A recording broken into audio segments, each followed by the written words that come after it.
Que Maduro e sua esposa foram presos, muitos de vocês já sabem. A operação ela foi um sucesso. Em poucas horas, forças americanas entraram na Venezuela, extraíram um casal sem nenhuma baixa no time americano e levaram ambos para os Estados Unidos, onde agora aguardam um julgamento na justiça americana. Agora, o que eu quero falar nesse vídeo não é sobre isso em si, mas sobre o que o Trump ele leva ao conseguir, entre aspas aqui, conquistar a Venezuela, digamos assim, em termos de recursos e também em termos de, vamos colocar, um certo poder geopolítico, né, mostrando aos seus vizinhos. E para começar a falar desse assunto, a primeira coisa a ser tirada da frente é deixar muito claro que essa intervenção não aconteceu por conta de democracia. Eu sei que muitas pessoas têm essa visão mais romântica, mas a verdade é que os Estados Unidos fazem negócios, fecham acordos e mantêm relações com uma longa lista de países que são governados por regimes autoritários. E eles fazem isso quando, logicamente, os interesses americanos serão atendidos por esses países. De modo que no tabuleiro real da geopolítica, o discurso de moralidade, ele costuma ser só discurso. O motor de fato costuma envolver poder, segurança e dinheiro. E eu sei que esse assunto aqui divide muita gente, tem pessoas que aplaudiram pra caramba a intervenção feita na Venezuela. Acho até que muito mais por conta da antipatia à figura do Nicolás Maduro, que ele representa, o regime opressor. Gente que teve contato com imigrantes da Venezuela. Foi meu caso, por exemplo, eu morei em Boa Vista, capital de Roraima, por 4 meses e vi muita gente chegando lá fugindo da Venezuela. Vi médico especializado virando barbeiro, gente que falava mais de um idioma, catando bolinha em quadra de tênis para poder sustentar, porque isso era melhor do que continuar morando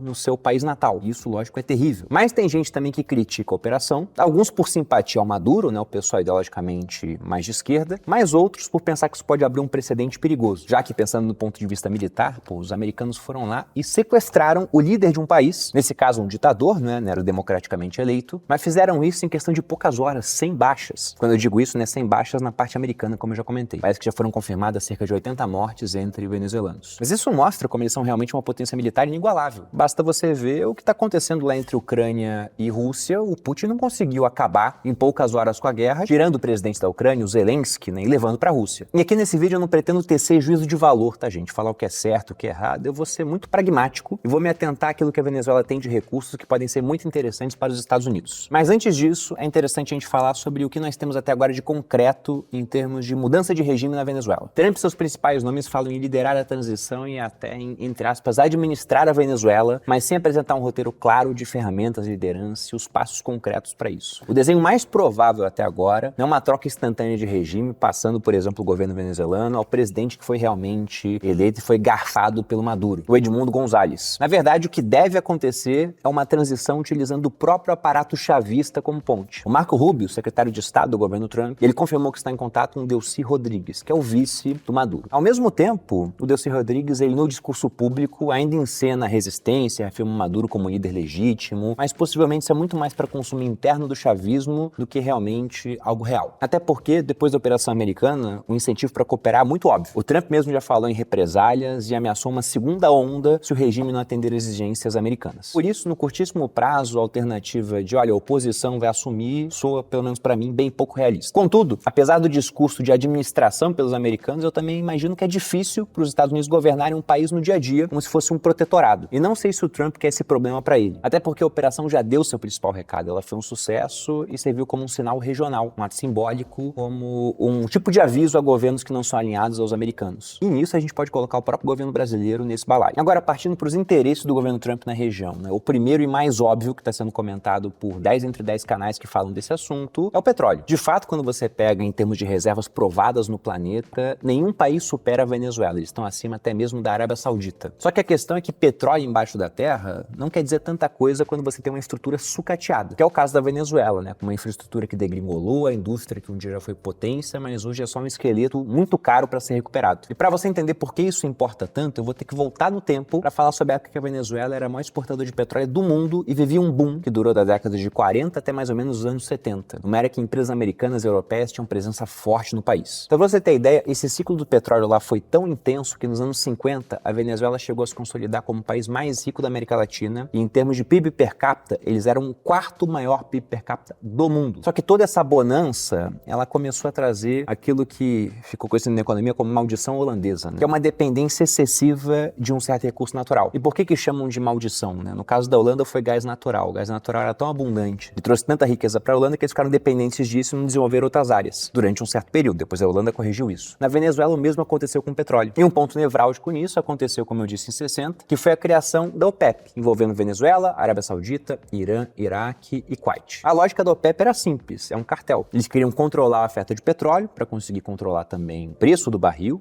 pelo menos de certo modo, e diminuir também a dependência que eles tinham das grandes empresas ocidentais. Na década seguinte, esse cartel ganhou poder, veio o choque do petróleo, os preços dispararam e a Venezuela viveu um grande período de prosperidade, o maior da sua história. Em 76, o presidente da Venezuela na época, o Carlos Andrés Pérez, decidiu que o Estado deveria controlar a indústria petrolífera. Então o que ele fez? Ele estatizou uma parte da produção, indenizou as empresas que ele estava estatizando, de algo como 1 bilhão na época, e criou a PDVSA, que é um acrônimo que significa Petróleo de Venezuela S.A. Essa empresa nasceu inicialmente mantendo uma estrutura gerencial, pessoas técnicas e uma cultura de meritocracia típica das multinacionais. O que fez a estatal ser vista por anos como uma das empresas mais bem geridas do mundo quando você falava em operação petrolífera, e relativamente blindada da parte política de disputas partidárias no país. No entanto, como na Venezuela, de cada 100 dólares que entravam, 95 vinham do petróleo, qualquer movimento para baixo no preço do barril poderia ser muito ruim para o Estado, que já estava acostumado a gastar cada vez mais, dando serviços públicos, auxílios e empréstimos a custo baixo para a população. E nos anos 80, a conta chegou. Isso de fato aconteceu. O preço do barril caiu bastante, a receita da Venezuela despencou, já que eram excessivamente dependentes do petróleo. No entanto, os gastos não caíram e você começou a ter uma era de instabilidade econômica. E nisso surge a figura de Hugo Chávez. Ele tentou um golpe militar em 92, não deu certo, foi rapidamente desbaratado, mas cometeram um erro de deixar Hugo Chávez falar na televisão. E ele falava muito bem, era um cara carismático, conseguiu com isso assumir um certo protagonismo político, que foi crescendo com o passar do tempo, até que em 98, disputando eleições legítimas, ele conseguiu ser presidente da Venezuela. E esse é o início de uma derrocada lenta que culminou até o que a gente está vendo agora com Maduro. Até o início dos anos 2000, a Venezuela era uma potência petrolífera gigantesca, a maior do mundo, muito maior do que os americanos na época, por exemplo. Para você ter noção do tamanho da produção, a Venezuela produzia cerca de 3,3 milhões de barris por dia, o que, como você pode ver na imagem aqui, daria 3 vezes mais que os americanos na mesma época. E aqui vem um contraste brutal, porque 20 anos depois, em 2020, a produção venezuelana tinha caído para 900 mil barris por dia, enquanto só o Texas produzia 5 milhões. Mas como eu disse, a derrocada ela foi lenta, porque o Chávez ele deu muita sorte no começo. Em 2007, o preço do barril do petróleo começou uma escalada a ponto de chegar em 2008 em quase 150 dólares o barril. E nesse ambiente, com bastante receita entrando na Venezuela, o Chávez começou a consolidar aquilo que ele chamou de socialismo do século XXI, onde ele gastava bastante dinheiro e foi começando a pressionar cada vez mais as empresas estrangeiras de petróleo na região, vendo essas empresas não mais como parceiras, mas como gente que estava drenando a riqueza nacional sem pagar o que ele achava que era a justa parte por isso. E para corrigir esse problema que ele imaginava que estava acontecendo, entraram duas decisões centrais. A primeira é que a PDVSA tivesse o controle majoritário de no mínimo 60% em todos os projetos. Até então, as empresas operavam num modelo que eles chamavam de apertura petroleira, dos anos 90, que dava mais controle e benefícios fiscais para atrair investimento e tecnologia, especialmente porque o petróleo da Venezuela, essa região do Orinoco, ele não é um petróleo tão fácil de perfurar, ele é muito grosso, é muito denso, exige mais engenharia, mais capital e know-how desse tipo de operação. E aí, para atrair esse investimento inicial, os royalties pagos pelas empresas ao governo venezuelano eram na casa de 1% no começo, o que para o Chávez era um roubo. Então, para ele, a lógica era reescrever esses contratos para conseguir capturar mais dinheiro de royalties e também de impostos. E a partir disso, começou um estrangulamento jurídico e regulatório progressivo. Um aumento de custos, que aconteceu entre 2004 e 2006. Primeiro, o governo unilateralmente aumentou os royalties de 1% para 16,6% e depois para 33,3%. Ao mesmo tempo, também levou o imposto de renda de 34% para 50% para essas empresas. Aí, em 2007, o Chávez assinou o Decreto-Lei número 5.200, ordenando que essas empresas que operavam na faixa do Orinoco passassem a ser empresas mistas. Ou seja, na prática, os estrangeiros tinham que ceder o controle operacional e aceitar uma participação minoritária abaixo de 40%. Nisso, você teve algumas empresas que aceitaram, porque perceberam que era melhor naquele momento, perder uma parte em vez de perder o todo. Foi o caso da Chevron, da Total e da State Oil. Mas outras empresas se recusaram, como foi o caso da ExxonMobil e da ConocoPhillips, duas empresas americanas. Elas disseram que os novos termos violavam os contratos originais e destruíam o valor dos investimentos bilionários que eles tinham feito para explorar petróleo na região. Então, diante da recusa, a PDVSA tomou fisicamente as instalações, os americanos foram mandados embora, mas imediatamente entraram uma arbitragem internacional naquelas câmaras para resolução de disputas comerciais e investimentos. Mas o resultado em si é que, ao expulsar a Exxon e a Conoco, a Venezuela perdeu capital, perdeu tecnologia e também se colocou como uma espécie de pária no mundo, porque muita gente deixou de ter confiança para investir no país. O que é muito ruim, tendo em vista que, como já foi dito aqui, o petróleo do Orinoco é um petróleo difícil de ser explorado. Ele é quase sólido, extrair e processar aquilo exige tecnologia proprietária de ponta, que a PDVSA não dominava bem. Com isso, sem manutenção, sem novos investimentos, investimentos, com uma gestão que lá atrás era técnica, mas foi começando a ser aparelhada com aliados políticos do regime chavista, a produção entrou em queda livre e a empresa em si foi sendo destruída. De modo que hoje a Venezuela ainda é, no papel, um colosso em termos de petróleo. Tem, como a gente já viu anteriormente, as maiores reservas provadas do mundo, o que seria algo próximo de 20% das reservas mundiais. Só que o ponto central não é o quanto de petróleo existe, é o custo para explorar esse petróleo e o tipo de petróleo que está lá. Essa imagem dos frascos que está na tela te ajuda a entender isso com mais clareza, né? O da esquerda é o petróleo mais pesado, mais viscoso, que é esse da Venezuela, e conforme você vai para a direita ele fica mais leve e mais fácil de processar. E aí vem um ponto interessante que eu vi pouquíssima gente comentando sobre, né? Que é o fato de que os americanos importam bastante petróleo bruto pesado, que é esse mesmo perfil do petróleo venezuelano. Como os americanos já importam muito petróleo pesado, tem todo o equipamento para refinar esse tipo de óleo, é bem fácil para o governo começar a substituir a importação de outros países, como por exemplo o Canadá, por petróleo venezuelano, desde que o custo seja mais baixo, uma vez que ele já tem toda a infraestrutura de refino para isso. Já está construída lá há décadas. Poxa, Bruno, mas hoje os Estados Unidos são o maior produtor de petróleo do mundo. Para que eles querem mais petróleo vindo da Venezuela? Porque mesmo produzindo muito, os americanos também são um grande importador de petróleo. E se você volta para a década de 80, algo como entre 10 a 20% das importações americanas de petróleo eram do tipo pesado, esse venezuelano. Hoje a ordem de grandeza é outra. Isso costuma ficar em torno de 70%. E quando você olha para a origem dessas importações, a gente vê que o Canadá foi ocupando o espaço que era, entre aspas, da Venezuela lá atrás, até se tornar o maior fornecedor desse tipo de petróleo para os americanos. Enquanto a Venezuela praticamente sumiu, né? Ela parou de exportar para os americanos até por conta de questões de embargo durante um certo período. De modo que para os americanos seria muito interessante reestabelecer essa produção venezuelana, essa exportação para os Estados Unidos, de modo a diminuir a dependência que eles têm no Canadá e possivelmente a um preço mais baixo. E o próprio Trump já deixou muito claro no discurso que a ideia é justamente essa, né? Pegando a fala aqui, abre aspas, ele disse: vamos fazer com que nossas grandes companhias petrolíferas americanas entrem, gastem bilhões de dólares, consertem a infraestrutura petrolífera danificada e comecem a lucrar. Nós construímos a indústria petrolífera da Venezuela com talento, empenho e habilidade americanos e o regime socialista roubou de nós. Uma enorme infraestrutura petrolífera foi tomada como se fôssemos crianças. Portanto, repare que não é só voltar a comprar petróleo venezuelano, mas sim voltar a ter uma influência maior sobre um ativo estratégico que conversa diretamente com a segurança energética americana. Com mais duas camadas aqui, né, envolvendo a parte geopolítica, né? A primeira tem a ver com a Rússia, porque além da Venezuela, a Rússia também concentra reservas relevantes de petróleo pesado. E aí quando você coloca a Venezuela para produzir novamente em grande escala, o que vai demorar para acontecer, né? Uma coisa da noite pro dia. Mas isso pode enfraquecer a influência russa nesse mercado. E a segunda é a China, porque a China é um dos grandes compradores de petróleo venezuelano. Isso representa algo como 5% das importações anuais de petróleo do país. Para a Venezuela seria coisa de 45% do que eles exportam hoje. E aí se você tem os americanos aumentando o controle e o acesso sobre a Venezuela, perceba que isso também acaba atrapalhando a China, sua principal rival geopolítica hoje. Pô, Bruno, atrapalha pra caramba? Não tanto, porque é só 5%. Mas ainda assim a gente pode falar que é um bônus geopolítico dessa operação que o Trump fez na Venezuela. E aqui entra os pontos de outros recursos naturais que não estão sendo muito falados, até porque o petróleo ele rouba totalmente a atenção da mídia. O primeiro deles é gás natural. A Venezuela deve ter alguma coisa próxima de 200 trilhões de pés cúbicos de gás natural em reserva, boa parte disso não explorado. Um segundo recurso a ser considerado aqui é ouro. A Venezuela possui hoje cerca de 161 toneladas métricas de reservas de ouro. Isso dá algo em torno de 5,18 milhões de onças Troy. É mais ou menos uma medida de uns 30 gramas de ouro. Então se você pega o preço do ouro em 4.300 dólares, daria alguma coisa na casa de 22 bilhões de dólares. E a matemática é simples, né? A gente está vendo uma escalada do preço do ouro. Então cada 100 dólares de alta no ouro geraria uma alta desse estoque de 518 milhões em termos de valor. Mas o ouro não é o único metal. A Venezuela também detém reservas estimadas de 4 bilhões em minério de ferro, que coloca a Venezuela em algumas estimativas como a 12ª maior reserva de ferro no mundo. E aí pegando o preço de ferro em 107 dólares a tonelada, está falando de alguma coisa em torno de 428 bilhões em valor bruto. Um outro recurso que deve ser comentado aqui, muito em voga nos dias de hoje por conta das questões dos chips, voltados para a inteligência artificial principalmente, diz respeito às terras raras. A Venezuela possui depósitos relevantes, em grande parte também inexplorados, de terras raras. A maior parte desse potencial estaria concentrado na região do Arco Mineiro do Orinoco, como você pode ver na imagem, né, onde ela fica. Pegando fontes do próprio governo venezuelano, eles já afirmaram que a região poderia conter alguma coisa próxima de 300 mil toneladas métricas desses elementos. E aí, pegando em termos de valor, isso daria algo como 200 bilhões de dólares. Quando você soma petróleo pesado, ouro, minério de ferro, terras raras, ainda tem toda uma especulação em volta de Bitcoin, porque parece que investigações independentes viram que naquele período que o Bitcoin estava num preço entre 3 e 10 mil dólares, o regime do Maduro, até para fazer comércio internacional de maneira mais simples e burlar as sanções, começou a comprar criptomoedas, Bitcoin e o USDT principalmente. Mas na USDT ele teve contas bloqueadas pelo pessoal da Tether, que é o emissor dessa stablecoin de dólar. Já no Bitcoin não não tinha esse bloqueio. De modo que há estimativas independentes, que podem estar erradas, né? Isso tá meio que no terreno da especulação ainda, de que a Venezuela poderia ser o quarto maior detentor de bitcoins do mundo, com uma reserva próxima de 600 mil bitcoins. Se esse número for de fato confirmado, a Venezuela ficaria atrás apenas de Satoshi Nakamoto, que em si acho que a gente nem pode considerar, porque esse milhão de bitcoin que o Satoshi tem foi lá no começo, era minerado cada um por uma carteira. Eu duvido muito que ele consiga ter acesso a isso hoje. Até porque quando ele fazia isso, se é que o Satoshi está vivo, não valia nada, né? Então será que ele de fato guardou a chave privada para poder acessar esse recurso? Sendo que não eram palavras nessa época, era simplesmente como se fosse um endereço Pix aleatório. Mas enfim, vou colocar o Satoshi aqui na conta. Além dele, da MicroStrategy, ou Strategy do Michael Saylor, e da BlackRock quando você considera o IBIT, mas lembrando que lá o Bitcoin não é da BlackRock, né? Mas sim dos cotistas. Depois desses três viria a Venezuela. Mas isso eu vou tirar aqui da conta, né? Porque como eu disse, tá ainda no terreno da especulação. E nem sei se a gente pode falar que é da Venezuela ou do Maduro, porque até pouco tempo atrás era praticamente a mesma coisa. Mas quando você volta para recursos naturais, petróleo, ouro, minério de ferro e terras raras, e entende que ao recuperar a infraestrutura da Venezuela, construir estrada, porto para escoar a produção de petróleo, tudo pode ser aproveitado também para esses outros minerais, você vê que a Venezuela é um ativo estratégico para uma grande potência. De modo, como eu já disse no começo do vídeo, né, não foi pela democracia que o Trump foi lá, é muito mais por interesses econômicos e como um aviso, e que há um porquê de todo esse interesse. E eu sinceramente espero que para o povo venezuelano a coisa melhore. Não acho que é tão difícil assim, né, porque o regime Maduro era simplesmente um fracasso, foi terrível, mas sempre há uma chance de que as coisas possam piorar quando você tem um vácuo de poder, porque isso costuma envolver uma luta interna para ver quem vai ser o próximo governante. Tem alguns países escambando para guerra civil. Então torço para que isso não venha acontecer, para que no final você consiga ter uma transição de poder e que esse povo que sofreu tanto já possa ter uma esperança de um futuro melhor.